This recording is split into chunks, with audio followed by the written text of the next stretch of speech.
Zotërisht do të lexojmë nga Veprat e Apostujve, kapitulli 7, nga paragrafi 17.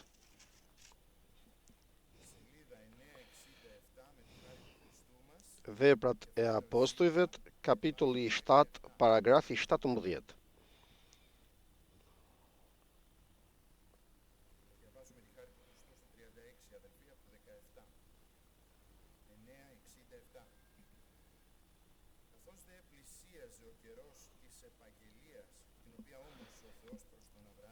Por ndërsa po afrohej koha premtimit që Perëndia ishte betuar Abrahamit, populli u shtua dhe u shumua në Egjipt, derisa doli në Egjipt një mbret tjetër që nuk e kishte njohur Jozefin.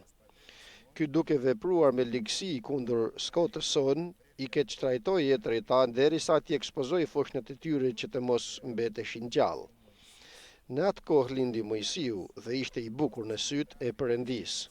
Ai u shqye për 3 muaj në shtëpinë e të atit, dhe kur u ekspozua, e mori e bija faraonit dhe e rriti si birin e vet. Kështu Mojsiu u arsimua me gjithë diturinë e egjiptasvet dhe ishte i pushtetshëm në fjalë e në vepra.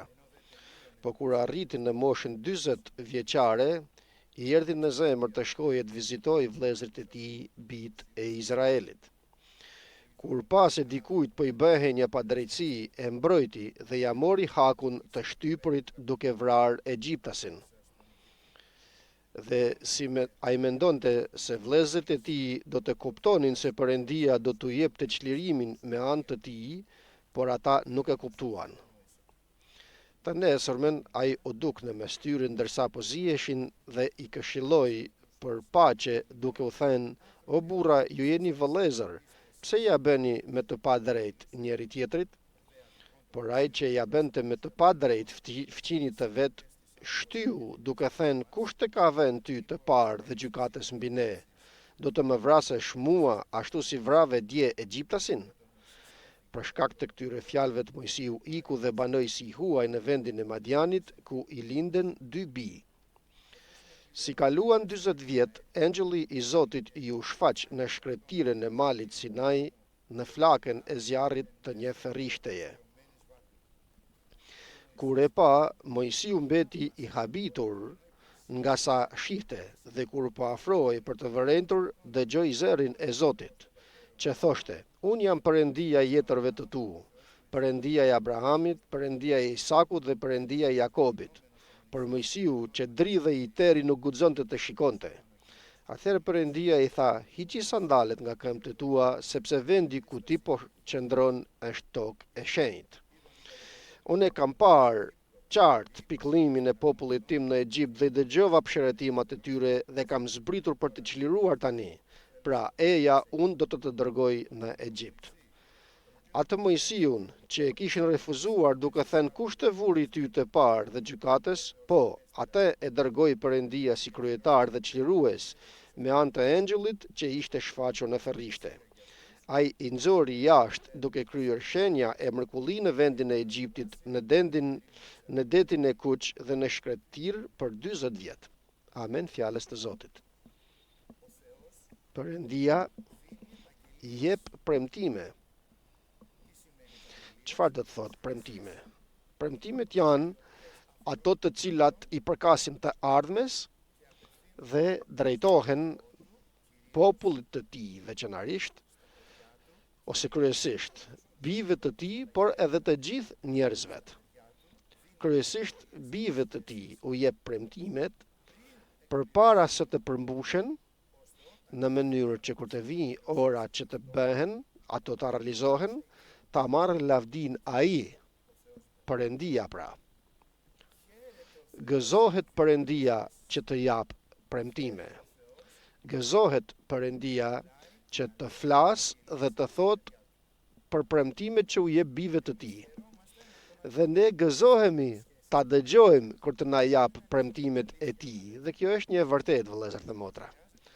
Por duhet të shohim nëpërmjet fjalës të Perëndisë dhe Perëndia të na ndihmojë, fryma e shenjtë të na drejtojë për të kuptuar mirë se cila është reagimi jon në kohën e pritjes së ardhjes së premtimit që është dhënë, sepse premtimi do të vijë, premtimi që ka dhënë Perëndia do të përmbushet, sepse Perëndia nuk është njeri që të gënjej, nuk është njeri të thot gënjeshtra. Kjo shpesh herë në zemrën tonë e humbasim këtë. Mos vallë premtimi që më ka dhënë Zoti tani më nuk ekziston. Mos vallë premtimi që ka bërë Perëndia në mua nuk ekziston më. Dhe pyetje lindin në zemrën e njeriut, ashtu sikur mendime vinë se mos vallë përfundimisht Perëndia nuk më don, më ka braktisur, apo nuk do t'i përmbush premtimit që më ka premtuar. Por e them përsëri, se Perëndia, thot shkrimi, nuk është njeri që të gënjej. Ne themi gënjeshtra. Sa do të mundohemi t'i shmangemi kësaj me hirin e Perëndis, po për njerëz jemi të dobët, do të bijem në gabime, akoma në mëkate, akoma në gënjeshtra, uroj të mos bijem në mëkate apo në gënjeshtra, por jemi njerëz të dobët. Dhe vetë fjala e Perëndis na siguron dhe na thot se gjithë njerëzit gënjejnë. Dhe në mes të gjithë njerëzve jam edhe unë, je edhe ti apo të gjithë ne. Por premtimin që ta ka dhënë Perëndia nuk ta ka dhënë njeriu. Ta ka dhënë vetë Perëndia nëpërmjet frymës të shenjtë. Pra ka dhe premtime që na jep Zoti nëpërmjet fjalës të Tij dhe na përkasin të gjithëve. Ne si kish, por edhe premtime personale që na ka dhënë Zoti që i shohim të shkruara në shkrimin e shenjtë. Janë të dhëna nëpërmjet frymës të shenjtë, të cilat i kemi të gjithë personalisht dhe presim që t'i përmbush Zoti. Vim pra përsëri të shohim për premtimet e Zotit. Gëzohet t'i jape, është i vërtet dhe i përmbush premtimet e Tij, a është e mundur të mos përmbushet premtimi i Perëndis? Tu them diçka, ekziston edhe kjo. Në qoftë se unë nuk qëndroj deri në fund besnik. Thot vetë Krishti, nuk dua të mpakeni, por gjithmonë dua të luteni. Të luteni vazhdimisht, mos mpakeni, na thot ne sot Zoti. Dhe na thot atë shëmbëltyrën e njohur, dhe në fund të asaj shëmbëltyre, të mos e them me detaje, se si një eve përfundimisht kërkonte të drejtën e saj nga gjykatësi i pa drejt, që nuk kishte frikën e Perëndis dhe nuk respektonte njerëz. Ishte njeri i egër, nuk e pranonte me asgjë, por ajo këmbgulte aty, që të merrte përsipër çështjen e saj. Kush mund ta ndihmonte? Ai njeri. Ai ishte personi që duhen ta ndihmonte. Dhe shkonte çdo ditë. Deri në një farë kohë ai njeri nuk deshi. Përfundimisht u përkul përpara kërkesës të saj. Ma ai kishte pushtet, kishte forcë, s'kishte frikë askënd, as Perëndin se respektonte, por nuk mund ta dëgjonte më. Ishte njeri i pandershëm. Do ta marr përsipër çështjen e saj, thotë që të mos më shqetësoj çdo ditë. Dhe thot Krishti, e pat se çfarë tha gjykatësi e pa drejt. Qofse ai njeriu i pa drejt e mori përsipër çështjen e asaj gruaje të ve, Perëndia që është i mirë, nuk do të dëgjoj dhe nuk do të marrë përsipër çështjen tënde. Patjetër që do ta marrë përsipër, por në qoftë se kur të vijë biri i Perëndis mbi tokë, a do ta gjej besimin? Kur të vijë për të përmbushur premtimin që më ka dhënë mua, do të jem në besim apo do të jem larguar? Do të kem humbur, jem larguar nga dashuria e Perëndis. Pra, një karakteristikë që duhet ta shohim, një gjendje që është shumë e rëndësishme ta shohim, është që të qëndroj në besim, në mënyrë që të mund të shijoj premtimet e Perëndis. Është kusht bazë ky.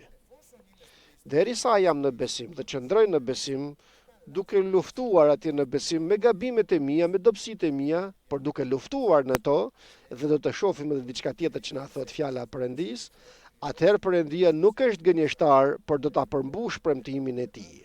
Mundësisht dua të shohim një paragraf të bukur që e themi shpeshherë. E thot te Korintasit dhe thot: Të çdo premtim i Perëndis është po dhe amen. Të gjitha premtimet, nuk thot gjysma e premtimeve, apo të gjitha përveç premtimet që janë për mua, apo të gjitha përveç premtimeve që janë për ty, për këtu i thot të gjitha premtimet. Premtimet e Perëndis janë po dhe amen. Por të shohim këtu që thot shkrimi, për lavdin e Perëndis, thot Pali te Korintasit, për lavdin e Perëndis. Pra që të përmbushet premtimi, kur të vi përmbushja, nuk është për të lartësuar ti, apo unë. Apo të themi, sa i krishteri i mirë që ishte vëllai dhe që drejt deri në fund dhe shijoi premtimin. Jo, është që të lavdarohet Zoti, që të lartësohet Perëndia, është që të dëgjohet se Perëndia është i gjallë, se nuk është gënjeshtar dhe se ato që thot i përmbush. Pra, le ta kujtojmë këtë. Perëndia do të përmbush premtimin tënd, që të gëzohesh apo të kënaqesh dhe të kënaqemi, por që të duket ai i vërtet dhe të lavdërohet Perëndia. Jemi në dhjetën e vjetër, Leqe dhe Stefani këtu flet në flet për në dëshmin apo në atë që thot përpara judejve kur ishin gati për ta vrarë me gur, dhe flet për një premtim që i ka dhënë Perëndia popullit të Izraelit nga Abrahami, kur Abrahami jetonte, pra ishte një njeri i dashur i Perëndis me premtime të mëdha nga Zoti, premtime të veçanta i dha edhe një tjetër që thot, e dinte se pasardhja e tij do të banonte në një vend, jo në Izrael, por në një tjetër vend, pra në Egjipt, dhe do të nënshtrohen atje dhe do të shtypen atje për 400 vjet, por kombi që do të shërbeni, unë thot Perëndia do ta gjykoj atë komb. Pas këtyre gjërave do të dilni me pasuri të mëdha. Ti nuk do të shkosh tek etrit e tu, ti do të shkosh tek etrit e tu, për në brezin e 4 do të përmbushin këto. Pra i jep një premtim Zoti Abrahamit, dhe nëpërmjet Abrahamit kaloi ai premtim në të gjithë popullin e Izraelit, se kur të nënshtroheni egjiptasve, do të dini se do të vijë koha ku unë do t'ju çliroj. Mos vallë do të çlirohemi nga vetja jonë. Jo, unë kam për t'ju çliruar, thot Zoti, e lexuam. Unë do t'i shpëtoj. Ma të bëhemi, të organizohemi, të bëhemi luftëtar të fuqishëm këtu në tokë, të bëjmë një kryengritje, të ngrihemi kundër egjiptasve? Jo, thot Zoti, unë kam për t'ju çliruar. Përdorim shpesh herë me mendjen tonë, fuqitë tona, mënyrën që ne mendojmë që të vi premtimi i Perëndis në ne. Jo, kjo nuk është ajo që duhet. Perëndia do ta përmbush premtimin e tij.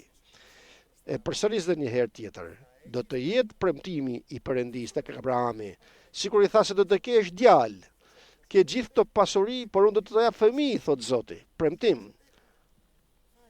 U gëzua Abrahami, kalonin vitet. Dhe sikur kalonin vitet, dhe kemi thënë se koha provon besimin ton. Besimin ton në premtimin që na ka dhënë Perëndia, nëse qëndrojmë besnik dhe i presim t'i përmbush Zoti premtimet. Dhe sikur kalonin vitet, nga njëra anë kishte premtimin e Perëndis se do t'i jepte fëmijë, kurse nga ana tjetër ai plakej për ditë, gruaja e tij e plakur dhe mundësisht edhe shterp. Ku ka më keq që të bëj dikush fëmijë? I plakur, e plakur dhe shterp. Asgjë, përfundimisht zero. Dhe në mendjen e tij vazhdoi të mendoj. Ai jo fillimisht, por gruaja e tij Sara vazhdoi të mendoj. Premtim na ka dhënë Zoti. Nuk do të gënjej Perëndia. Mos vallë të bëjmë ne diçka tjetër të bëjmë, diçka ndryshe. Të ndihmojmë që të realizohet premtimi i Perëndis. Perëndia do ta përmbush premtimin. Ne s'është nevoja të vrapojmë që të bëjmë diçka që të vijë premtimi. Do ta japë Zoti me mënyrën që don Perëndia. Ne të shohim atë që don Zoti prej nesh në atë kohë. Sara e bindi të shkojë me shërptoren e tij me Agarin të bëjnë fëmijë dhe ai është biri i pasardhësi. Dhe u bind Abrahami.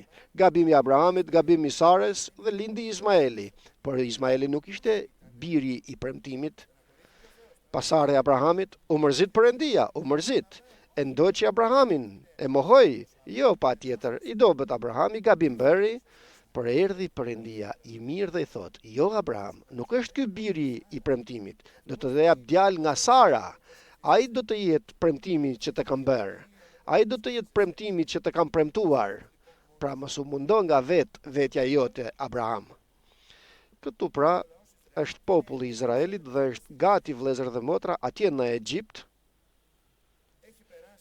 Ka kaluar ai faraoni kur ishte në fillim me Jozefin, ku e donte Jozefin dhe deshi edhe popullin atëherë të 75 shpirtrat që kishin vajtur të shtëpisë të Jakobit atje, por vitet kaluan, erdhi koha që të realizohej premtimi, thot tek 17, kur lexuam te kapitulli 7 tek Veprat e Apostujve, ndërsa po afrohej koha e premtimit, thotë, ku do të thotë se shkrimi na thot se premtimi do të përmbushet, do të bëhet.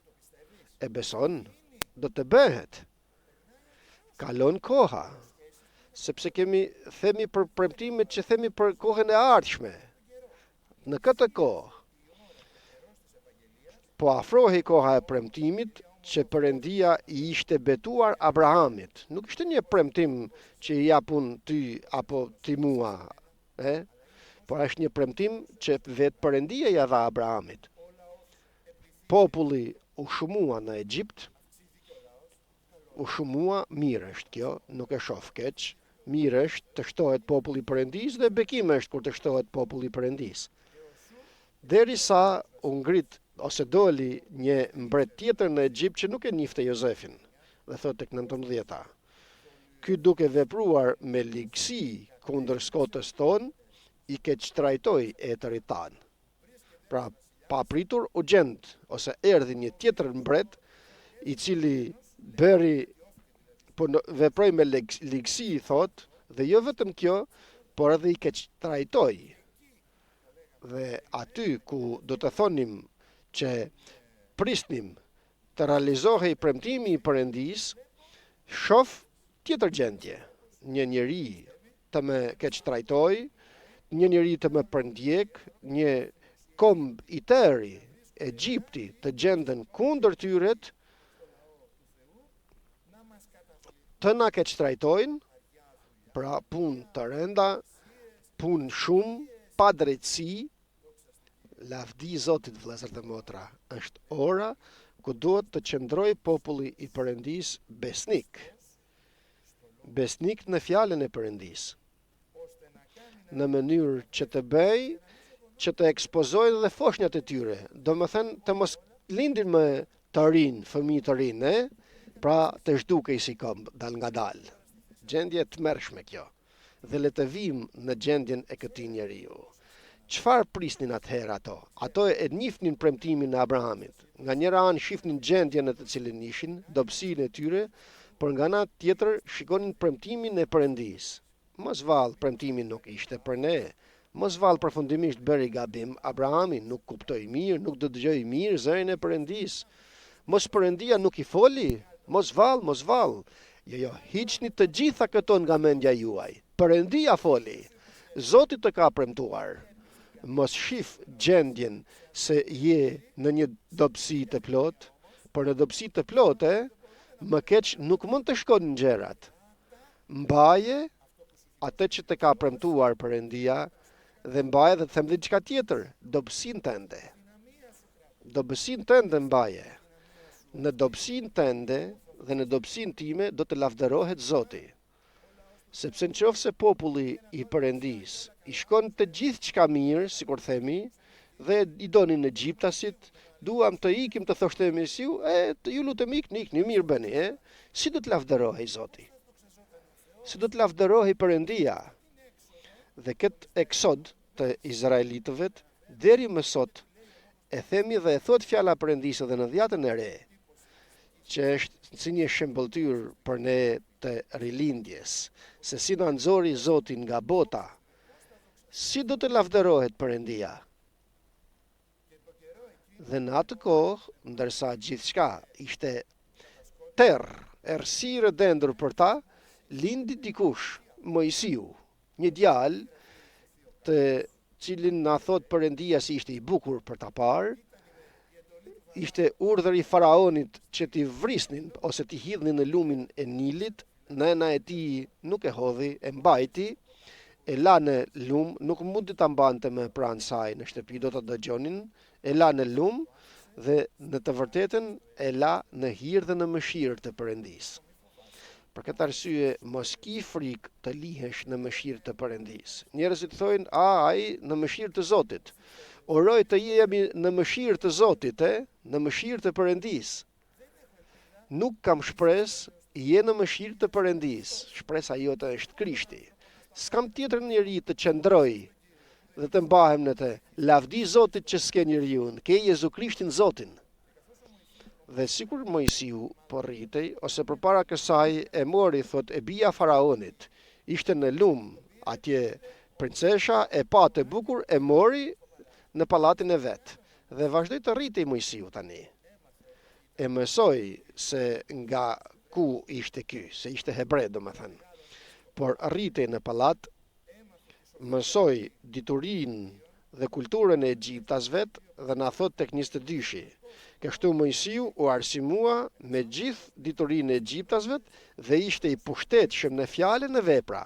Ishte i pushtetshëm dhe duket nga sa thuhen me poshtë për Mojsiun se kishte edhe premtimin nga Perëndia se nëpërmjet tij do të çlirohej populli nga egjiptasit. E thot me poshtë dhe dëshmon, thot tek 25-a se a e mendonte se vëllezërit e tij do të kuptonin se Perëndia do t'u jepte çlirimin me anë të tij. Pra e njifte premtimin, apo nga vetë vitet që kishin kaluar për premtimin e Abrahamit e kishte njohur. Por ekzistonte një pengesë e madhe.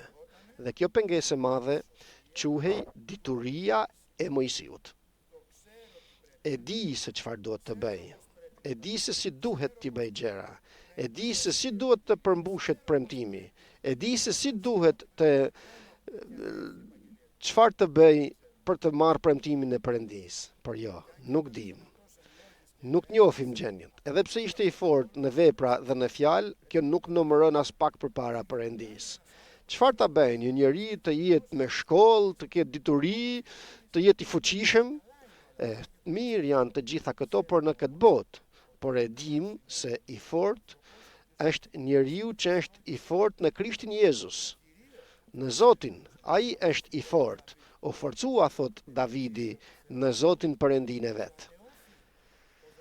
U mbajt Davidi, si u mbajt? Bëre gjimnastik? Shkoi në internet dhe mori forcë? Jo, por u mbajt në lutje, në gjunjë, në kërkim dhe priti të veprojë Perëndia. Duhej pra Mojsiu të përulej, të ulej që të duket dhe të shfaqet lavdia e Perëndisë. Dhe sikur se ndodhi ajo që lexuam, që të mos ta them përsëri, e përndjekin, largohet larg Egjiptit, u trem se mos do ta kapnin dhe do ta vrisnin vetë egjiptasit, dhe kështu shkon dhe gjendet në një mal dhe mundësisht në një shkretir. Edhe mal, edhe shkretir. Dhe thot tek paragrafi 30, ju shfaq engjëlli i Zotit në shkretirën e malit Sinai. Aty do të na gjej Zoti, vëllezër dhe motra, kur të vi ora e premtimit që të përmbushet. Duhet të jemi në malin, duke kërkuar Perëndin dhe duke kërkuar premtimin e Perëndisë që ta përmbush Perëndia. Se nuk do ta përmbushim ne premtimin, nuk do ta gjejmë ne mënyrën se si të përmbushen premtimet, por që të ecim dhe të luftojmë brenda në shkretir atje në malin Sina për të treguar besimin tonë se presim Zotin ta përmbush premtimin. Ky është qëndrim i jetës. Se si qëndrojmë në jetë, domethënë. Ai në dobësi të plot pra Mojsiu erdhi Perëndia dhe thot, tani erdhi ora. Ma tani, para 40 vjetësh isha i fort. Tani, pas 40 vjetësh që ti nuk mundesh të bësh asgjë, që i dobet plotësisht, tani do ta mbush dhe përmbush unë premtimin tim ndaj popullit tim. Vëllezër dhe motra, nuk zgjedhim ne rrugët ose udhët tona duke dashur të përmbushim atë që ka premtuar e Perëndia. Nuk vejmë mendime ne se kështu do të bëhet, kështu do ta bëjë Perëndia. Jo, ti heqim të gjitha nga mendja jonë. Ne na përket, ashtu sikur se do të shohim edhe në pjesën tjetër, që të presim të përmbushet premtimi dhe të kthejmë fytyrën tonë drejt Zotit. Duke mbaruar pjesën e parë, dua të them diçka. Danieli, ju kujtohet, ju shfaq se për 70 vjet tek profeti Jeremia e thot se do të përmbushi fjalën time me Nebukadnestarin. E ju kujtohet kjo? E lexoj këtë Danieli, e kuptoj, ma është në Babiloni, është në robëri atje ku është. Po fatmirësisht që kuptoj Danieli se tani që është aty i dyti pas Nebukadnestarit, diçka do të bëj dhe do të ndihmoj gjendjen që të kthehet populli mbrapsht. Asgjë nuk mund të bëj Danieli. Perëndia mund të bëj. Çfarë bëri Danieli? Danieli kuptoi premtimin e Perëndisë, e pranoi brenda tij, e kuptoi se s'ka asnjë forcë dhe thot shkrimi. Shiko sa bukur e thot. Dhe e kthei shikimin e tij drejt Perëndisë. Këtë të bëjmë edhe ne. Të kthejmë shikimin ton drejt Perëndisë, me lutje, me përgjerime, me pendes, duke u rrëfyer tek Perëndia, pa se mëkati i tyre, mëkati i popullit ishte që e çoi në robëri popullin. Përse të bëj këtë? Që të kthehet zemra në vendin e duhur dhe të përmbushet premtimi i Perëndisë, sikur do të shoh Perëndia për uljen e popullit të tij dhe të përmbush premtimin. Amen.